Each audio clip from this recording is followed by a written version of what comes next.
Friends, முந்தானத்து பாத்தீங்கன்னா நான் lunch box video போட்டிருப்பேன். அதுல நான் பொட்டேட்டோ ஃப்ரை பண்ணிருப்பேன். சோ அதை பார்த்துட்டு ஒருத்தவங்க பொட்டேட்டோ ஃப்ரை எப்படி செய்யறதுன்னு கமெண்ட் பண்ணியிருந்தாங்க. அன்னைக்கு நான் சிம்பிள் மெத்தட்ல தான் பண்ணியிருந்தேன். வாங்க எப்படி செய்யறதுன்னு பார்க்கலாம். ஒரு பேன்ல எண்ணெய் ஊத்திக்கோங்க. எண்ணெய் காஞ்ச பிறகு 2 பல் போல பூண்டு தட்டி சேர்த்துக்கோங்க.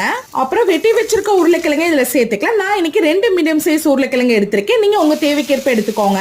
நான் வந்து நீட்ட நெட்ட வாக்குல மெல்லிசா கட் பண்ணிருக்கேன். நீங்க உங்களுக்கு பிடிச்ச ஷேப்ல கூட கட் பண்ணிக்கலாம். அடுத்து மசாலா பொருள்லாம் ஆட் பண்ணிக்கலாம். தேவைக்கேற்ப உப்பு, 1 ஸ்பூன் மிளகாத்தூள், 1 ஸ்பூன் மல்லித்தூள், 1/4 ஸ்பூன் கரம் மசாலா. என்னோட ஸ்பூன் வந்து குட்டி ஸ்பூன். சோ நீங்க உங்களுக்கு ஏத்த மாதிரி ஆட் பண்ணிக்கோங்க.